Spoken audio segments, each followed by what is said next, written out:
Halo, aku Fitria Khairunisa. Kali ini akan membahas sudut antara garis dengan bidang. Tonton videonya sampai habis ya. Baik, yang pertama kita coba pahami dulu kedudukan antara garis dengan bidangnya. Contohnya misalkan seperti ini. Jika ada garis yang tidak memotong langsung pada bidangnya, nih seperti ini kan tidak memotong langsung pada bidangnya, maka kita membuat proyeksinya terlebih dahulu. Bagaimana cara memproyeksikannya? Proyeksi itu kan kita bayangkan seperti ada lampu atau senter dari atas garisnya. Kemudian nanti akan ada bayangan pada bidangnya kan. Nah, setelah tadi ada garis proyeksinya, kita tarik garis lurus tuh, proyeksinya diperpanjang. Kemudian garis awalnya diperpanjang juga sehingga garis awal dan garis proyeksinya itu berpotongan. Nah, jika seperti itu akan terdapat sudutnya, yaitu sudut ini nih. Nah, sudut inilah yang kita cari sehingga sudut antara garis dengan bidangnya dapat ditemukan.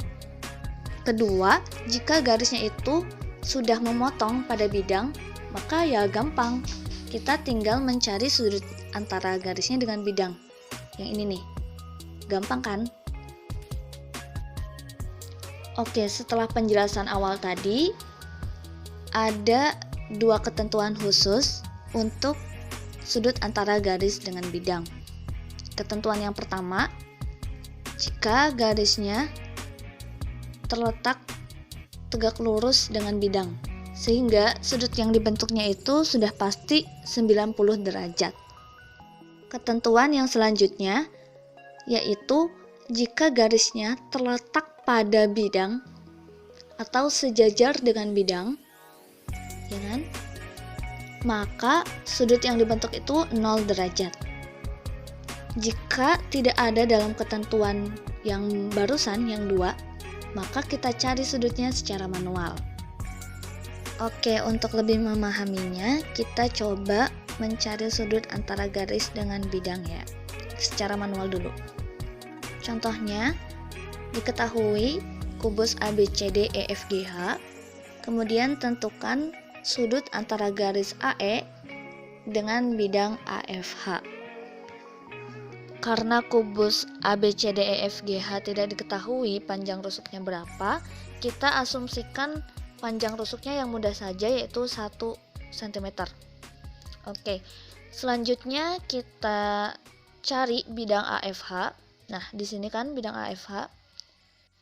Seperti yang telah kita ketahui bahwa AE itu 1 ya, kita asumsikan 1 cm. Kemudian F ke H itu karena diagonal bidang, maka akar 2, panjangnya akar 2. Kemudian kita karena AE itu karena AE itu memotong langsung bidang AFH, kita buat proyeksinya terhadap bidang AFH di mana gitu ya.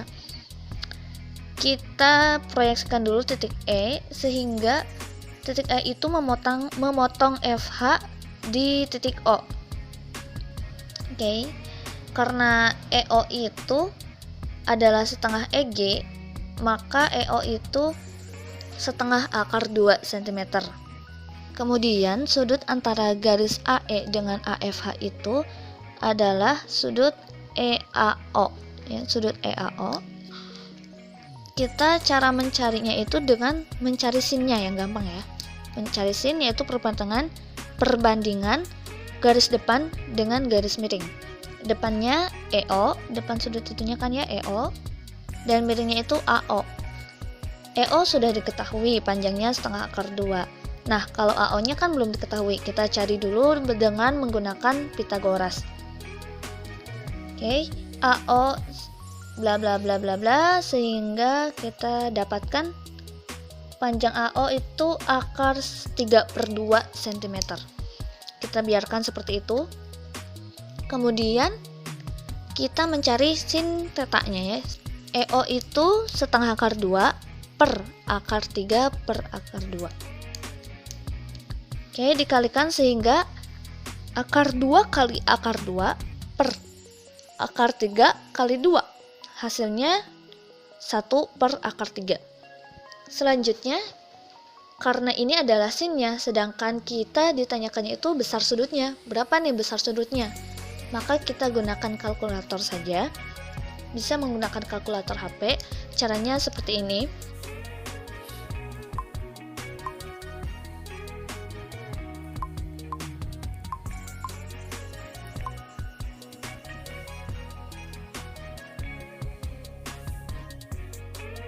Gimana, mudah kan?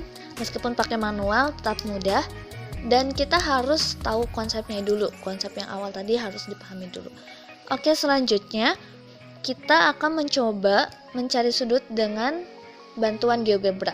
GeoGebra ini aplikasi, bisa di HP, bisa juga di laptop. Kali ini aku akan mencoba mencari sudutnya itu dengan GeoGebra lewat laptop ya. Contohnya masih sama. Nah, ini adalah tampilan awal GeoGebra. Kita rubah dulu tampilannya menjadi tampilan 3 dimensi karena ya ini geometri ruang 3 dimensi. Tampilan 2 dimensinya boleh kita hilangkan dulu. Opsional sih, tapi saya memilih untuk dihilangkan. Selanjutnya, klik pada view dan layout. Kemudian kotak ini yang seperti kubus, kita hilangkan dengan menghapus tanda pada dua kotak ini. Oke, terlihat kan perbedaannya sebelum dan sesudah. Selanjutnya kita membuat kubusnya dengan mengklik prism, lalu cube. Untuk panjangnya tadi kan emang cuma 1 cm, tapi kalau di sini ya bebas aja sih berapa gitu ya, karena akan sama hasilnya. Oke, telah jadi. Kita membuat garis AE dengan menggunakan line. Kenapa memakai line? Karena agar nantinya itu lebih mudah saat diklik. Bisa pakai segmen, tapi nantinya agak susah sih saat pada mengkliknya gitu. Selanjutnya pada bidang AFH. AFH-nya itu kita menggunakan plane through 3 points. Jadi kita membuat bidang lain sehingga AE-nya itu ya memotong AFH gitu. Kita membuat bidang AEG, oke, dengan menggunakan plane through 3 points lagi. Kemudian kita cari garis perpotongan antara bidang AFH dengan bidang AEG. Caranya klik ini, terus kemudian klik kedua bidang. Oke, hasilnya adalah sebuah garis. Setelah seperti ini, kita klik angle, lalu klik line AE, dan klik garis perpotongan tadi. Hasilnya kita ketahui 35,26 derajat. Bagaimana? Mudah bukan? Sekian penjelasan dari aku, semoga bermanfaat dan dapat membantu kalian dalam memahami materi 3 dimensi. Jika dirasa bermanfaat, share ke teman-teman kalian.